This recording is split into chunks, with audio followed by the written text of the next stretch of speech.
रामपुर गांव के बाहर एक पुराना आधा बना हुआ क्रिकेट स्टेडियम के नीचे एक बहुत बड़ा खाली बेसमेंट है। ये 20 साल पुराना खंडहर है। गांव के सरपंच एक लालची लेकिन मजाकिया इंसान और किरण एक होशियार और जिम्मेदार युवक स्टेडियम के पास खड़े हैं। उनके साथ किरण के 2 दोस्त राजू और बंटी भी हैं। सरपंच जी स्टेडियम को देखते हुए और अपना सिर खुजलाते हुए अजीब सा मुंह बनाते हुए कहते हैं, अरे ओ किरण, तू इसे देख रहा है या नहीं? 20 साल हो गए इस मनहूस इमारत को बने। ना कोई यहाँ कभी बल्ला घुमाता है, ना कोई गेंद फेंकता है। दिन में देखो तो लगता है कोई उजड़ा हुआ सराय है, और रात में देखो तो ऐसा लगता है जैसे अभी कोई भूत निकलकर नाचना शुरू कर देगा। इसे देखकर ही मेरे घुटनों में दर्द शुरू हो जाता है। सरपंच जी, मैं भी मानता हूँ कि फिलहाल ये किसी काम नहीं आ रहा है, लेकिन इसका मतलब ये थोड़ी है कि हम इसे बम लगाकर उड़ा दें। ये हमारे गांव की प्रॉपर्टी है। आज नहीं तो कल किसी काम तो जरूर आएगी। इसे ऐसे ही कैसे तोड़ सकते हैं? अरे बेटा किरण, तू क्या जाने, पंचायत के खाते में आजकल एक चवन्नी नहीं है। मूंगफली खाने के पैसे नहीं हैं। स्टेडियम में लगा सारा लोहा जंग खा रहा है। अगर इस लोहे को कबाड़ी वाले को बेच दें तो गांव के विकास के लिए थोड़ा बहुत फंड तो आ ही जाएगा। और हाँ, नया पंचायत ऑफिस बनाएंगे एकदम चकाचक। उसमें वो बढ़िया सा इटालियन टाइल्स लगवाऊंगा। अपने लिए एक बड़ी सी घूमने वाली कुर्सी लूंगा और ऑफिस में मस्त एसी लगवाऊंगा। सोच कितना मजा आएगा। सरपंच जी, आप भी ना सपने बहुत ऊंचे देखते हैं। हमारे गांव में दिन में 10 घंटे तो बिजली रानी के दर्शन ही नहीं होते। आपको एसी चाहिए और वो पंचायत ऑफिस में इटालियन टाइल्स लगवा कर क्या उखाड़ लेंगे आप? क्या हमारे गांव की भैंसें वहां जाकर कैटवॉक की प्रैक्टिस करेंगी? सही बात है सरपंच जी, राजू ने एकदम पते की बात कही। और सुनिए, ये स्टेडियम हमारे गांव का इकलौता मॉल है। हम लोग शाम को यहीं बैठकर अपनी चाय समोसा पार्टी करते हैं। सुकून से बैठकर गप्पे मारने के लिए पूरे गांव में बस यही एक जगह है। इसे तोड़ देंगे तो हम कहां जाएंगे? क्या तुम्हारी 2 रुपए की चाय और ठंडे समोसों के लिए मैं गांव का इतना बड़ा विकास रोक दूं? मेरी घूमने वाली कुर्सी का क्या होगा? मजाक छोड़िए सरपंच जी, लेकिन मेरी बात मानिए, इसे अभी मत तोड़िए। देखिए इसका सेलर कितना मजबूत है, इसके पिलर्स कितने मोटे हैं। क्या पता कल को सरकार की नजर पड़ जाए, कोई स्पॉन्सर मिल जाए और ये सच में एक शानदार क्रिकेट ग्राउंड बन जाए, या फिर किसी और बड़े काम आ जाए। हमारी आने वाली पीढ़ी के लिए ये एक अच्छी जगह बन सकती है। अच्छा ठीक है भाई, तेरी बातों में आकर फिलहाल मैं अपनी जेसीबी को रोक रहा हूँ। लेकिन याद रख किरण, अगर ये खंडहर किसी काम ना आया ना, तो मैं खुद हथौड़ा लेकर इसे तोड़ना शुरू कर दूंगा। मेरी इटालियन टाइल्स का सपना ऐसे नहीं टूटने दूंगा मैं। और बड़बड़ाते हुए वहां से चले जाते हैं। यार किरण, तूने बचा तो लिया इसे अपनी मीठी मीठी बातों से, पर सच बता, हम इसका करेंगे क्या? ये तो सच में एक खंडहर ही है। क्या बताऊं राजू, ये हमारा स्टेडियम है। हमारे गांव वालों की मेहनत का पैसा लगा है इसमें। इसे ऐसे कबाड़ के भाव नहीं जाने दे सकते। वक्त आने पर ये जगह खुद अपना रास्ता ढूंढ लेगी। 3 दिन बाद रात का समय, गांव में भयंकर बारिश हो रही है। बिजली कड़कने की तेज आवाजें आ रही हैं। हवा बहुत तेज है। किरण अपने घर में परेशान होकर इधर उधर टहल रहा है। खिड़की से बाहर का भयानक मौसम देख रहा है। तभी उसका फोन बजता है। हाँ सरपंच जी, क्या हुआ? अरे बेटा किरण, गजब हो गया, सर्वनाश हो गया। पीछे वाली नदी में पानी अचानक बहुत बढ़ गया है।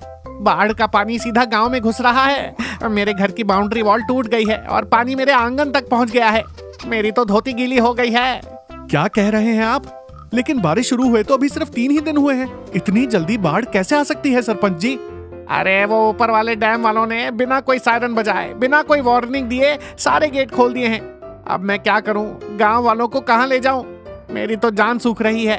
और मेरी वो नई घूमने वाली कुर्सी जो मैंने पंचायत ऑफिस के लिए खरीदी थी, वो तो पानी में तैरने लगी है। उसे कैसे बचाऊं? अरे सरपंच जी, इस वक्त आपको अपनी कुर्सी की पड़ी है। पहले इंसानों की जान के बारे में सोचिए। आप शांत रहिए, मेरी बात ध्यान से सुनिए। गांव में तुरंत मुनादी करवाइए, सबको फोन करवाइए। उनसे कहिए कि अपने घर का सबसे जरूरी सामान लें और अपने जानवरों को खोलें और तुरंत उस पुराने क्रिकेट स्टेडियम के पास पहुंचे। जल्दी कीजिए, वक्त बहुत कम है। स्टेडियम? तेरा दिमाग तो खराब नहीं हो गया है? उस खंडहर में क्या है? वो तो आधा टूटकर वैसे ही लटका हुआ है। इस बारिश में वो पूरी इमारत हमारे सिर पर गिर जाएगी। हम पानी में डूबने से नहीं, उस मलबे में दबकर मरेंगे। वो नहीं गिरेगा सरपंच जी, उसके पिलर्स बहुत मजबूत हैं और सबसे बड़ी बात उसका जो सेलर है ना, वो जमीन के लेवल से काफी ऊंचाई पर बनाया गया था। वो बहुत बड़ा है, वहाँ बाढ़ का पानी बिल्कुल नहीं घुसेगा। आप बस सबको वहाँ भेजिए, मैं अभी राजू और बंटी को लेकर वहाँ इंतजाम करता हूँ। आप ज्यादा मत सोचिए, बस निकलिए। रात का समय, स्टेडियम का बड़ा सेलर लाइट नहीं है। 4-5 लालटेन और कुछ इमरजेंसी लाइटें जल रही हैं। गांव के लगभग 50-60 लोग अपने जानवरों और छोटे मोटे सामान के साथ सेलर में जमा है। सब बहुत डरे हुए हैं, ठंड से कांप रहे हैं। बच्चों के रोने की आवाजें आ रही हैं। किरण, राजू और बंटी लोगों को शांत कर रहे हैं, उनके लिए जगह बना रहे हैं। तभी गांव का मशहूर ढाबा चलाने वाला विश्वनाथ, जो अपने लजीज और मसालेदार खाने के लिए पूरे जिले में जाना जाता है, वहां आता है। वो एक बड़ा सा बोरा अपनी पीठ पर लाद कर हाफते हुए आ रहा है। उसके पीछे उसकी पत्नी सरला, एक छोटा गैस सिलेंडर और एक बड़ा स्टोव और कुछ बर्तन भी रखे हैं। हाय राम, मेरी तो कमर ही टूट गई। अरे किरण बाबू, ये कैसा दिन देखना पड़ रहा है रे बाबा। मेरा पूरा ढाबा, मेरे पीतल के बड़े बड़े बर्तन और सबसे जरूरी मेरे खुद के हाथ से पीसे हुए गरम मसाले के डब्बे, सब सत्यानाश हो गया, सब पानी में बह गया। मैं तो बर्बाद हो गया। अजीब आदमी हो तुम, पूरे गांव में पानी भरा, लोग अपनी जान मुट्ठी में लेकर भाग रहे हैं और तुम्हें अपने गरम मसालों की पड़ी। चुपचाप बैठो यहाँ, जान बची तो लाखों पाए। सरला ताई, आप गुस्सा मत करो। चाचा, आप हिम्मत रखो, हम सबकी जान बच गई ना, यही बहुत बड़ी बात है। एक बार ये बाढ़ का पानी उतर जाए, फिर हम सब मिलकर आपका नया ढाबा शानदार तरीके से बनाएंगे। आप चिंता मत करो। हाँ चाचा, तू फिक्र मत कर। नया ढाबा तो बन जाएगा बेटा, पर इन सब का क्या होगा? देख रहे हो इन बेचारों को, सुबह से घर घर पानी भरने के डर से किसी ने चूल्हा नहीं जलाया।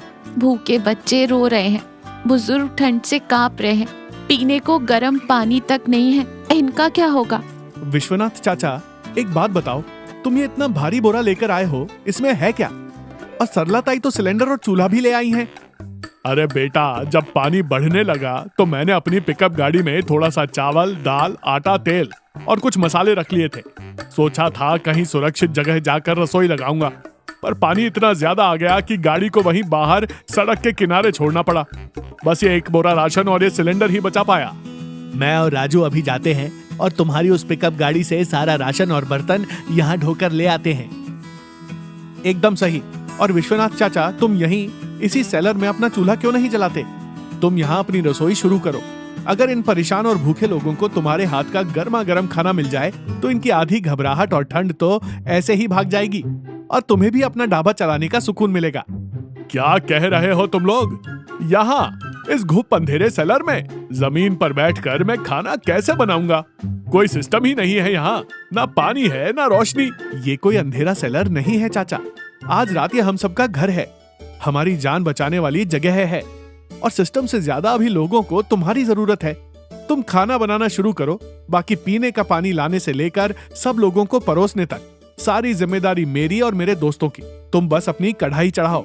किरण बाबू बिल्कुल ठीक कह रहे हैं। सुनते हो जी, उठो आप, वो लालटेन जरा मेरे पास रखो, मैं जल्दी से आलू और प्याज काटती हूँ, तुम चूल्हा जलाकर तड़का तैयार करो। आज रात हम यहीं अपनी रसोई चलाएंगे। इन रोते हुए बच्चों को देखकर तो मेरे दिल को चैन ही नहीं है। अरे वाह, अपना अंडरग्राउंड ढाबा शुरू होने वाला है। चल राजू, हम जाकर गाड़ी से बाकी राशन ले आते हैं। आज तो विश्वनाथ चाचा के हाथ का खाना इस खंडहर में भी जान डाल देगा।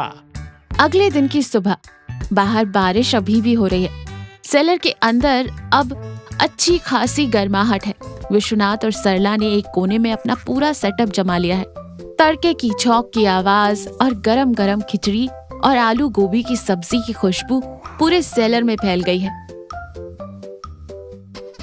गांव वाले जो कल रात रो रहे थे, आज सुकून से एक लाइन में बैठे हैं। किरण, राजू और बंटी पत्तलों में सबको गर्मा गर्म खाना परोस रहे हैं। एक कोने में सरपंच जी बैठे हैं। वो अपनी पत्तल को ऐसे चाट चाट कर खा रहे हैं जैसे हफ्तों से भूखे हों। आहा, विश्वनाथ भाई, क्या जादू है तुम्हारे हाथों में। कसम से पूरी जिंदगी में मैंने इतना स्वादिष्ट खिचड़ी कभी नहीं खाई। तुम सच में हमारे गांव के अन्नदाता हो। वो पंचायत ऑफिस के लिए जो एसी में खरीदने वाला था ना, आज मुझे इस गरम खाने के सामने वो एसी भी बेकार लग रहा है। इस खाने ने तो ठंड से जमे हुए शरीर में आग लगा दी है, आग। अरे नहीं सरपंच जी, ये मेरे हाथ का स्वाद नहीं है, ये है आपकी भूख का स्वाद है। और ये सब इस सेलर की मेहरबानी है जिसने हमें यहाँ आसरा दिया है, वरना ये चूल्हा तो पानी में बुझ जाता। सच कह रहे हैं जी, कल रात तो मेरी जान ही निकल गई थी पानी देखकर। अगर किरण बाबू सही समय पर इस जगह के बारे में ना बताते तो आज हम सब कहाँ होते भगवान ही जाने। क्यों सरपंच जी, याद है ना मैंने आपसे क्या कहा था कि इस स्टेडियम को मत तोड़िए, ये कभी ना कभी जरूर काम आएगा। देखा, आज इसी खंडहर ने पूरे गांव को बचा लिया। अरे हाँ भाई किरण, तूने तो मेरी आंखें खोल दी। अगर मैं अपनी जिद में आकर इस लोहे को बेच देता तो आज हम सब उस गंदे पानी में मेंढकों की तरह टर्र टर्र कर रहे होते और डूब रहे होते। और सरपंच जी, वो जो पंचायत ऑफिस में आप इटालियन टाइल्स लगवा रहे थे ना, हम सब डूबते डूबते उसी टाइल्स पर फिसलते हुए सीधा समंदर में जाकर गिरते। उसकी बात सुनकर वहाँ बैठे सभी लोग जोर जोर से हंसने लगते हैं। सेलर के अंदर का तनाव और डर एकदम गायब हो जाता है। सच बताऊं किरण बेटा, इस एक रात ने मुझे बहुत कुछ सिखा दिया। इंसान जब मुसीबत में होता है तभी पता चलता है कि हम एक दूसरे के लिए कितने जरूरी हैं। मैंने जिंदगी भर लोगों को खाना खिलाया है, लेकिन जो सुकून मुझे आज इन लोगों को खाते हुए देखकर मिल रहा है वो मुझे पहले कभी नहीं मिला। मेरी सारी थकान गायब हो गई है। हाँ बेटा, तुम्हारे चाचा ने रात भर पलक तक नहीं झपकाई, सुबह से ही पूरियों के लिए आटा गूंथ रहे थे। तभी मैं सोचूं कि आज पूरियां इतनी नरम कैसे बनी हैं। चाचा ने कल रात की बाढ़ का सारा गुस्सा आटे को कूट कूट कर निकाल दिया है। एक बार फिर सेलर में हंसी गूंज उठती है। उस पुराने सेलर में पूरा गांव एक परिवार की तरह मिलकर रह रहा था। 5वें दिन की सुबह आखिरकार बारिश रुक गई। आसमान एकदम साफ है। गांव की बाढ़ का पानी पूरी तरह से उतर चुका है। लोग राहत की सांस ले रहे हैं। विश्वनाथ और सरला भी अपने बर्तन और राशन के खाली डिब्बे समेट रहे हैं। किरण उनके पास आता है। चाचा, ये गांव और हम सब तुम्हारे और ताई के हमेशा एहसानमंद रहेंगे। तुम दोनों ने अपनी जान की, अपने नुकसान की परवाह किए बिना इन 5 दिनों में हमें अपने बच्चों की तरह पाला है। ये गरम खाना नहीं मिलता तो बहुत से लोग बीमार पड़ जाते। अरे पगले, एहसान तो मुझ पर तेरा है। तूने ये जगह ना बताई होती और मेरी गाड़ी से राशन ना मंगवाया होता तो मेरा भी काम तमाम हो गया था। चलो, अब वो पुरानी बातें हो गई, तो चाचा अब वापस जाकर हाईवे वाले उसी पुराने नुक्कड़ पर अपना ढाबा फिर से सेट करोगे ना? चलो, हम सब मिलकर तुम्हारी मदद करेंगे, वहाँ की सफाई करेंगे। विश्वनाथ अपने आसपास के सेलर को बहुत ध्यान से देखते हुए, नहीं बेटा, मैंने एक बहुत बड़ा फैसला लिया है। कल रात मैंने सरला से भी इस बारे में बात कर ली है। क्या फैसला चाचा? अब से मेरा ढाबा हाईवे पर नहीं, यहीं इसी क्रिकेट स्टेडियम के सेलर में चलेगा। क्या? यहाँ इस सेलर में? पर क्यों चाचा? हाईवे पर तो आते जाते ट्रक वाले, यात्री सब रुकते हैं। तुम्हारी अच्छी कमाई होती है। यहाँ गांव के बाहर इस खंडहर में खाना खाने कौन आएगा? बेटा, इस जगह ने मुसीबत में हमारी और हमारे पूरे गांव की जान बचाई है। मेरे लिए तो अब ये किसी मंदिर से कम नहीं है। ये मेरी लकी जगह है। और रही बात हाईवे की, तो यहाँ देखो, ना बारिश का डर ना बाढ़ का डर। मेरे मसाले की डिब्बियाँ यहाँ एकदम सेफ रहेंगी, फुल प्रोटेक्शन। मैं यहाँ बाहर एक बड़ा सा बोर्ड लगाऊंगा, विश्वनाथ का मशहूर अंडरग्राउंड ढाबा। और बेटा, अगर मेरे हाथों में सच में जादू है ना, तो लोग खुशबू सूंघते हुए मीलों दूर से मुझे ढूंढते हुए यहीं आएंगे। हाँ बेटा किरण, मैंने भी यही कहा और सोचा अगर ऊपर कभी क्रिकेट मैच होने लगा तो बच्चे ऊपर खेलेंगे और नीचे आकर हमारे ढाबे में खाना खाएंगे। ऊपर खेल, नीचे मेल। मतलब अपना ये पुराना क्रिकेट स्टेडियम अब हमेशा आबाद रहेगा। ये तो कमाल का आइडिया है। तभी सरपंच जी भी अपना झोला लटकाए वहाँ आते हैं। वो सबकी बातें सुन रहे थे। अरे विश्वनाथ भाई, मैंने सब सुन लिया। क्या गजब का आइडिया निकाला है तुमने। तुम बेधड़क होकर यहाँ अपना ढाबा चलाओ, कोई तुम्हें यहाँ से नहीं हटाएगा। मैं पंचायत से तुम्हें पक्की परमिशन वाला कागज बनवा कर दूंगा। और हाँ, एक और बात, वो जो पंचायत ऑफिस के इटालियन टाइल्स के लिए मैंने पैसे बचा कर रखे थे ना, वो सारे पैसे मैं तुम्हारे इस अंडरग्राउंड ढाबे की मरम्मत, अच्छी लाइटें और बड़े बड़े पंखे लगवाने के लिए दे दूंगा। हमारे गाँव का ये ढाबा अब एक टूरिस्ट अट्रैक्शन बनेगा। सच में सरपंच जी, आपका ये उपकार मैं कभी नहीं भूलूंगा। मेरी तरफ से आपको मेरे ढाबे में जिंदगी भर मुफ्त खाना। किरण बाबू की बात आज 100% सच साबित हुई। दुनिया में कोई भी चीज कभी बेकार नहीं होती। किरण उस पुराने स्टेडियम के मजबूत पिलर्स को देखते हुए बहुत सुकून और गर्व से मुस्कुराता है। एक वो वक्त था जब इसे सब एक बेकार खंडहर मानते थे और आज यही पुराना स्टेडियम एक गांव की उम्मीद, एक नई शुरुआत और एक बहुत ही अनोखे अंडरग्राउंड ढाबे की पहचान बन गया था।